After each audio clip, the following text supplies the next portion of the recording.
Instead of a normal episode, I've always wanted to do the trilogy of early Garfield animated holiday specials. There's a lot of animated Garfield specials, period. Like, I think these are all pre-Garfield and Friends, the cartoon that used this art style and made a whole series of it. But there was a number of TV specials leading up to that. And these are the three that just happen to be holiday associated, and I think as a result have they've really persisted the most in the zeitgeist of Garfield stuff. Those being Garfield's Halloween Adventure, Garfield Thanksgiving, and Garfield Christmas. And I always end up watching Garfield's Halloween Adventure around Halloween, thinking that'll be the one I do for Halloween. And no matter where in October I am, I end up chasing it with Thanksgiving and Christmas because I think they're all really good. And I think they just lead well into each other. Was this your first time watching these, Martin? I may have seen them at some point in the past, I think, but I didn't remember anything about them. Yeah, So yeah. yeah, more or less, this was my first watch. And I was saying this to you before we started recording. I'm really always very loath to watch Christmas specials when it's not Christmas. Like I never do it. If a Christmas episode comes up in a series that I'm watching, I skip it. Um, but this one, they like, as you say, they segue sort of nicely into one another, creating a nice little wholesome trilogy of Garfield adventures. Yeah, I'm largely the same way. Like, I'm a big Christmas guy, and I think contrary to you, it's more like if I watch Christmas too divorced from Christmas, I get a little depressed that it's not Christmas. I know what you But mean. Yeah, that's the thing. Yeah. yeah, right. And I like, but for some reason, this just like works well. Like, here's 3 months of Garfield's life, just like, the winter Yeah. season of Garfield's October, November, and December as like a nice, tight little, almost practically a movie. It's 3 TV episodes, and it just flows really well, and it ends up being what I sit down to watch each time. And they're all very wholesome and very feel good. And we watch some junk when we do this show. Like we came off, this is off the back of it's off the back of our Halloween episode, which was which was questionable, and it's off the back of another episode we did prior to that where we watched this might not be out there, but we watched Princess Starla, and that was Right. terrible. And every so often we find something like this that's just a nice sort of heartwarming, feelsy watch, and it's a pleasant surprise. It's a nice break from the arduousness that sometimes you get when you pick something at random and go, "Oh, that looks fun," and then it's terrible. So Oh, this was absolutely. this was really nice just to sit down and watch. It got me in the mood for like all three holidays, even though I don't celebrate Thanksgiving. It was just really pleasant. Martin has like a Halloween Town moment where he tries to bring Thanksgiving to the UK, like Jack Skellington. Like, no, there's a holiday you don't know about. A fat cat celebrates it, I tell you. Me dancing around at somebody's Thanksgiving dinner going, "What's this? What's this? There's turkey everywhere. What's this?" Get out of the oven. What are you doing? Oh man. So chronologically, I do, I go chronologically in the order of the holidays. That starts us off at Garfield's Halloween. Hmm. This one I think is the most fondly remembered of the three. I I I find it's maybe the one I like a little bit less than the other two, only because it doesn't have quite the big heart that the other two surprisingly have. But I think it's also kind of the outlier in that I think it relies a little more on some fanciful, good-looking animation and some really interesting staging. It's probably the most visually a treat of the three. I was going to say the same thing. Yeah, in my handwritten notes from this episode, I have put down the atmosphere is really nice, Oh yeah. which because just like the way that they animate Halloween with like fog and color and just like the season is just done really well, and it just gives you a Mm, really sort of nice Halloweeny feel, cozy Halloweeny feel. yeah. Just the visual look of this one is great. It captures what it's like to go trick-or-treating in rural Indiana, I think. Yeah. which I think is where Garfield is supposed to take place, because that's where the creator is based, is Muncie, Indiana. Ah, okay. It's like a Stephen King setting all his stories in Maine type Yeah. situation. I have in real life, like I've heard about this, but I just last year saw it in real life. My folks and I have some family in Indiana, and we drove there for Christmas. We were driving down, and we passed the "Welcome to Muncie" sign that says "Where Cool was Born" with cardboard cutouts of James Dean and Garfield. Oh, fantastic. What a duo. Oh man, I could not believe I had seen it online because it's like a goofy thing people post. I could not believe I saw the real thing. It was on my Twitter immediately. That's awesome. I didn't know that existed. Oh, it's wonderful. So I imagine perhaps the family we were visiting is roughly the same neighborhood as John Arbuckle, who is preparing for Halloween, and his cat and dog are as well. What I think is so great about Garfield in these is that, like, especially in Halloween, you do get this, like, he's obviously a lethargic character. He has this very, monotone personality to him, but certain things do give him just this childlike glee that doesn't feel like out of place for the character, because we're aware he's gluttonous, and just he's very excitable, especially in Halloween, over candy.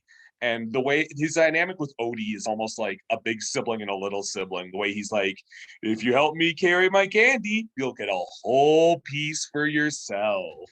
Like, Yeah. It's there's something about Garfield's face which and I'd forgotten that his lips didn't move. And I right. started watching this, I was like, oh yeah, his lips don't actually move in this.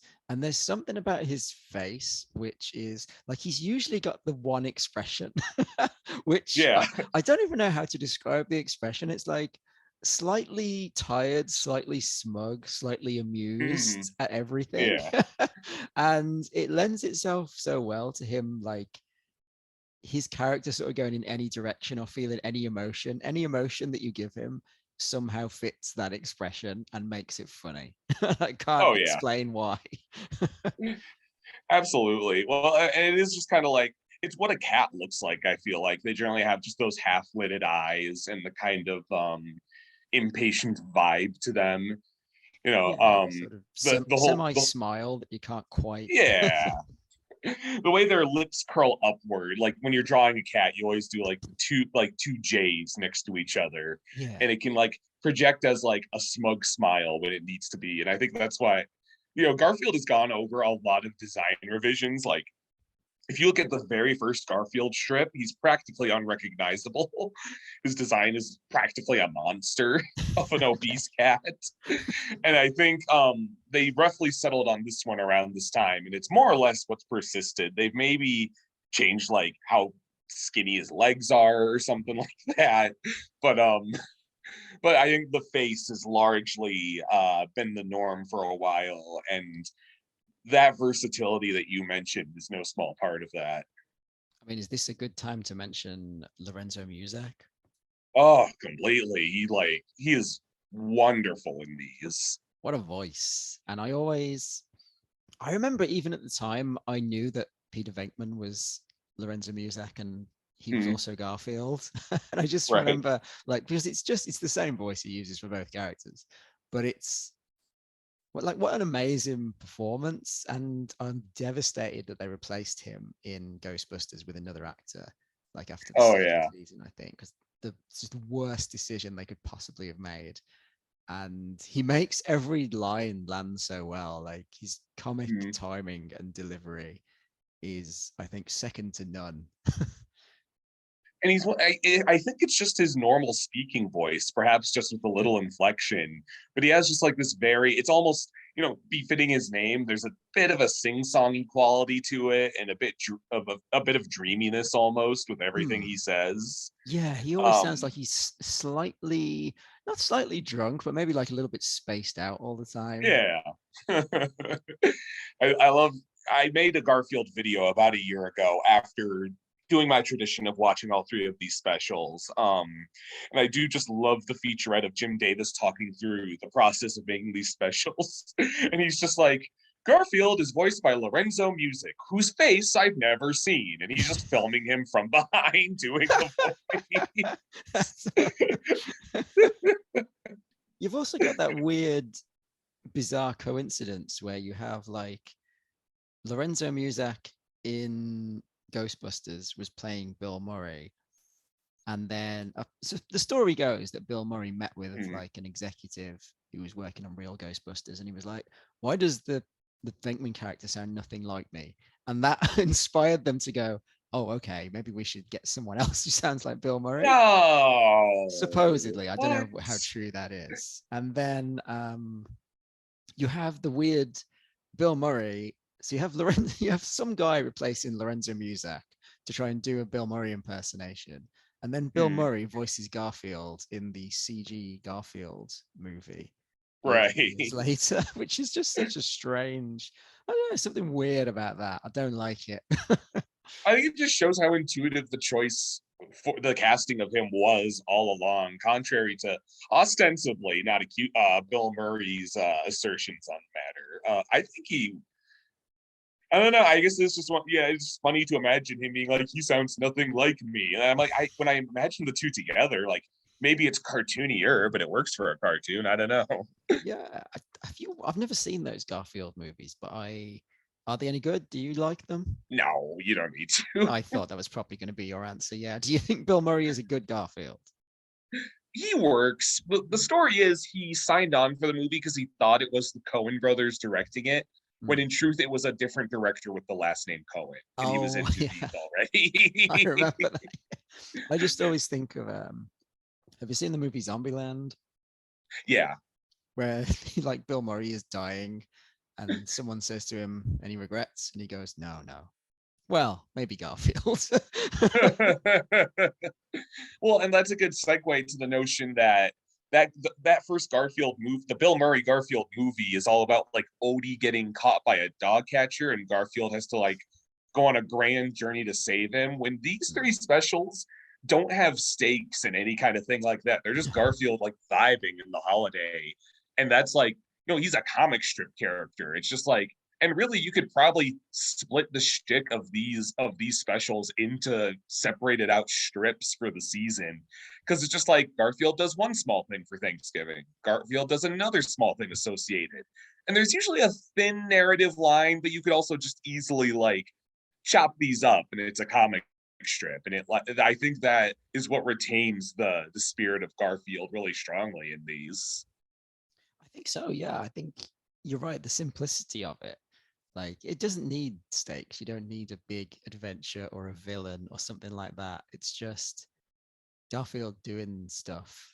it's like the Seinfeld of comic strips. It's like Yeah. it's a comic strip about nothing happening. Garfield, the only thing Garfield has as a villain is Binky the Clown. Oh God, the terrifying clown. Pennywise. Really quite terrifying. Lorenzo Music's delivery kills me every time. It's so simple, but he just points to the TV and says, "I hate you, Binky." There's an old man character in this one who is animated wonderfully. Like, he's in a completely different style to every other character. I was gonna say they like, and I don't think he ever shares the frame with Garfield or Odie. They just end up at his house while trick-or-treating, and he just tells this scary story, and he's like horrifying. He's just like, yeah, just looming out of his chair, this enormous figure with hyper detail in his face. And just moving so much more fluidly than everyone else. Like, he's just in his own world, waiting for people to stop by to hear his scary story. Yeah. And followed by you almost have sorry. Followed by some cool looking ghosts. Oh yeah. John Carpenter's The Fog is what this turns into at the end. You almost half expect Garfield and Odie run away all scared, and then maybe you go back to the old man, he takes off a mask and it's John playing a prank, but they seem to just like commit to the bit that there's a crazy scary old man living in Indiana. Do you believe this? Believe it, my friends. I guess that's a good segue into Thanksgiving, if you're ready. Yeah, this was probably my least favorite of the three. It has the least going on, I'd say. It's not as visually enticing as Halloween or as heartfelt as Christmas, but I think it has its moments. I think it's the funniest of the three. I think it's got I was the best I was gonna say it one-liners. has a lot of really good Garfield singers. Featuring probably my favorite bit from the whole thing is when he steps on. He's got like a computerized scale, Yeah. and he steps on. It's like, according to the scale, judging by your weight, you are Orson Welles. And then he's like, "How about I smash you to pieces? I would not like that, Mr. Wells." Man. I do love when Liz the vet is trying to put Garfield on a diet and he's objecting and he just has all these, she's like, and we'll give him high fiber, and he goes, fibers for sweaters. Liz the vet is a good character, has some good lines as well. She's wonderful. She and John recently got married in the comic strip canon. Oh, okay. Yeah. I like her little line where he asks her to Thanksgiving dinner and she's like, well, at least we won't be seen in public together. She's so John Arbuckle, the most pathetic man alive in this one in particular. Yeah, he really is, isn't he? Holding his breath until he nearly dies and passes out so that he can invite a woman to his house for Thanksgiving dinner. Jesus Christ. It's just like Liz just seems to hold so much contempt for him. She does say, I think she does say something roughly to the effect of, I'd rather die than go out with you, or something. I think that's the exact line. Yeah, I'd rather die. Jesus Christ. But I think the piece de resistance is we get the debut of, I don't know chronologically the debut lore wise, but in our viewing experience, the debut of Grandma Arbuckle, voiced by the late and amazing Pat Carroll. I want to do this one, this special this year as well, especially kind of in tribute that we lost Pat Carroll this year. And I'd say this is like second to Ursula of Pat Carroll iconic roles. I think she is wonderful as Grandma. It is, it's a show stealing performance from the second she turns up.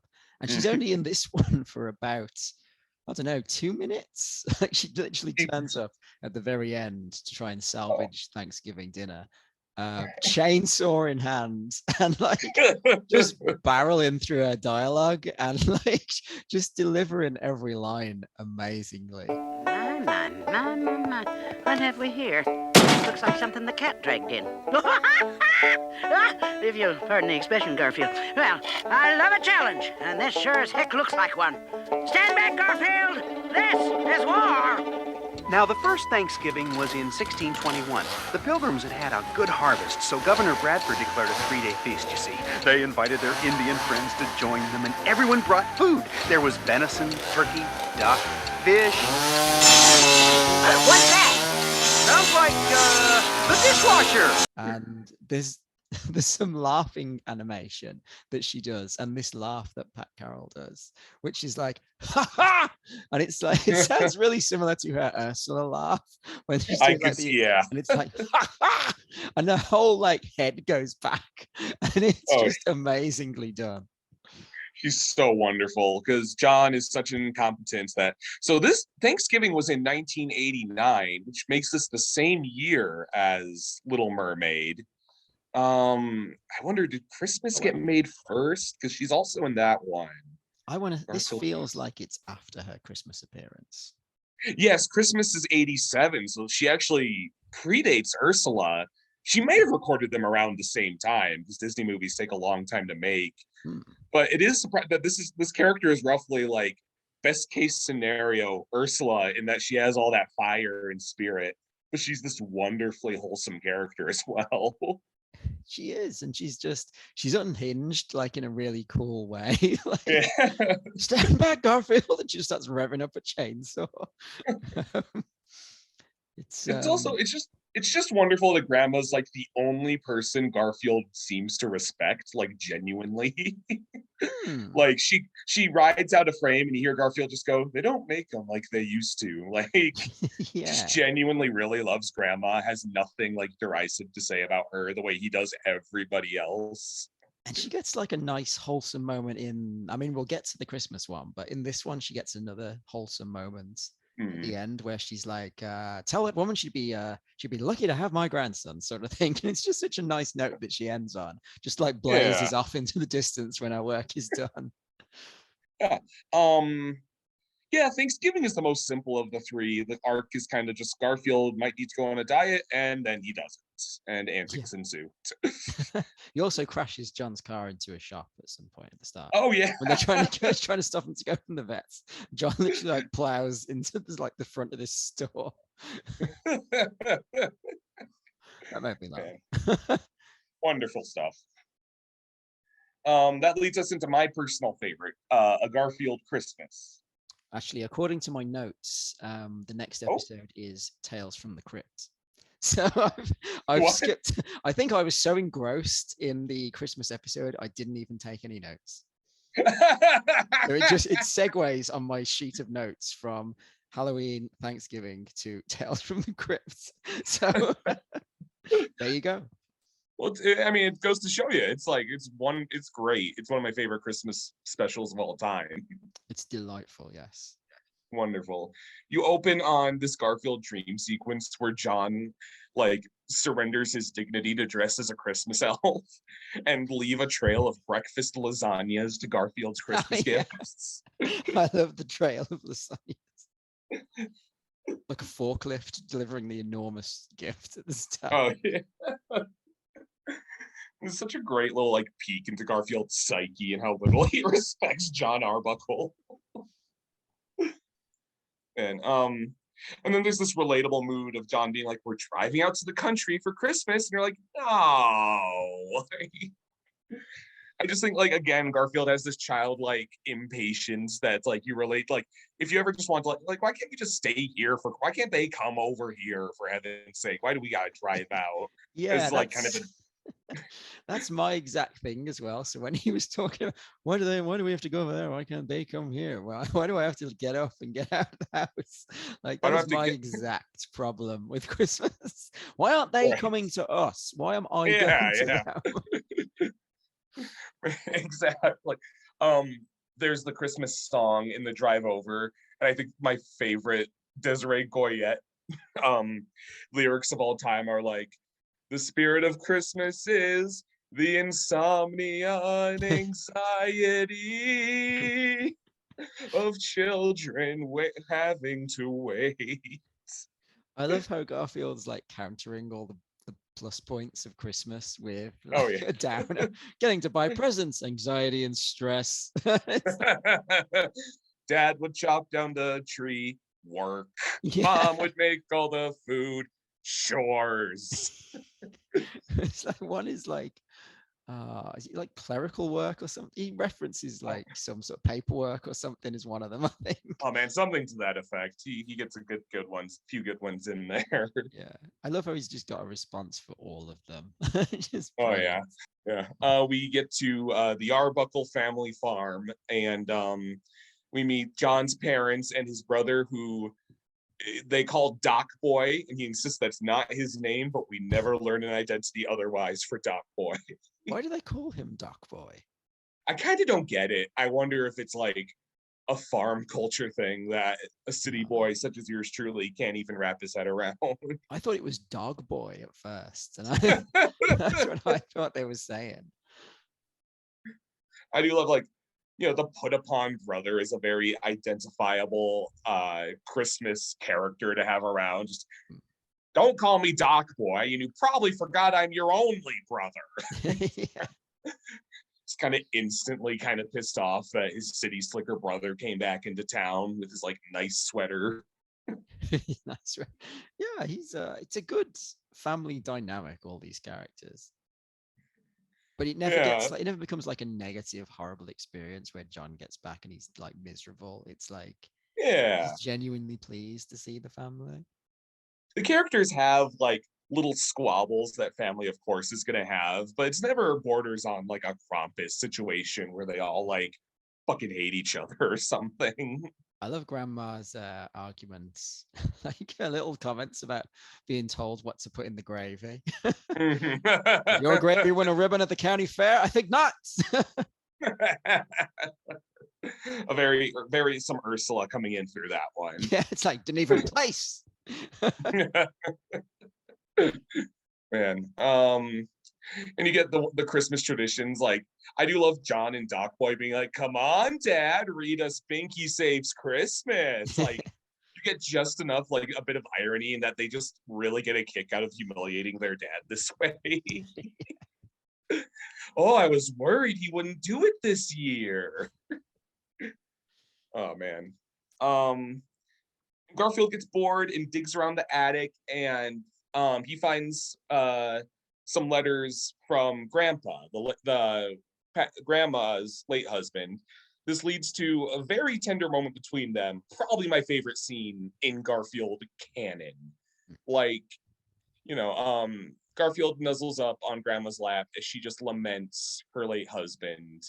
And it's like just this very it's this very thoughtful monologue where she's like, men at that point didn't feel like they could show emotion, but around Christmas, I think they'd allow themselves. And we didn't have much, but I think he was happy. And it was like, why am I crying a little bit at this Garfield special? It brought tears to my eyes. It's such a nicely delivered speech that doesn't get too overly schmaltzy, but it's just an old lady talking about how her husband isn't there anymore and it's not the same as it used to be. Yeah, and she delivers it. It's kind of wistful, and it's not like she's not depressed. It's just kind of like it's all sort of tinged with sadness, and it doesn't go too far to making you feel bad, but it's like, oh no. Yeah, she's smiling the whole time. Like, she's not trying to burden anybody. She's just kind of letting her thoughts out to Garfield. And again, Garfield is just like, so, it's not like him learning a lesson, but she's like, "Oh, I've spent many a years whiling away, stroking my cats." And Garfield just goes, "Oh, I envy those cats." Like, he just genuinely really loves her company. It's such a lovely little moment. And I think it's all perhaps I'm overanalyzing, but Garfield as a character has no agency or duty but to be somewhere. Like, he is brought along as a cat against his will, as we see here, against his desires.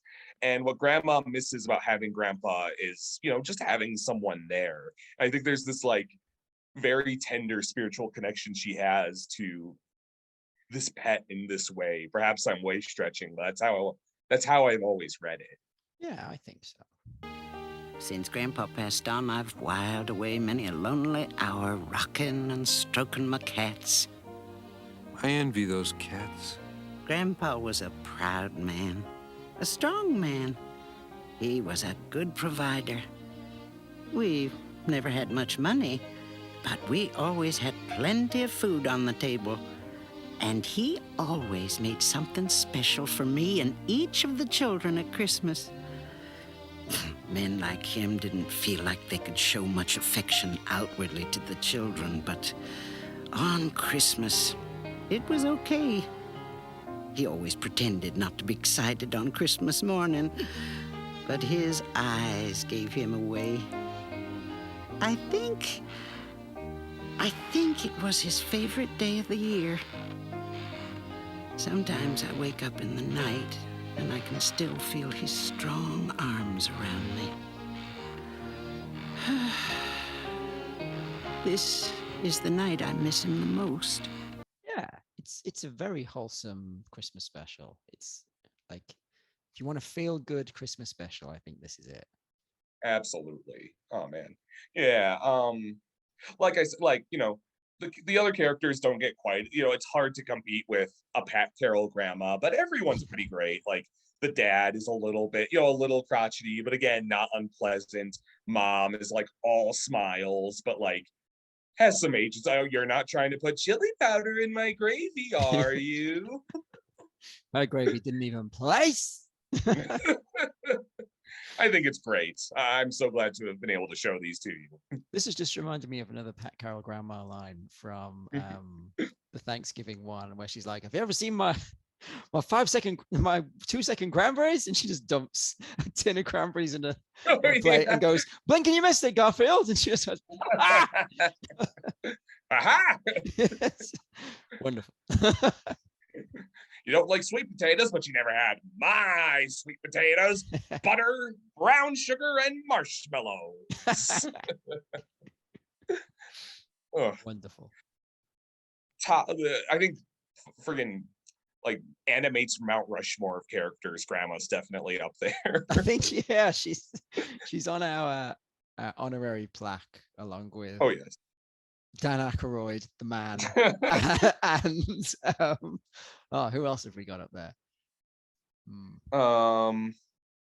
Who else have we been able to just like wax romantically about to no end? Scott McNeil, of course. Scott McNeil, of will be up there. course. Scott McNeil, Dan Aykroyd, and Pat I Carroll. feel like we just get so much unbridled joy from Lawrence Limburger still to this day as well. Oh, yeah, the OG. Such an endlessly quotable character. We got that. We'll have to watch that Biker Mice Christmas special this year. That'll be Yeah. in his honor. Oh, Grease Pit. You're a loose brick. Truly, 'tis the season for sharing.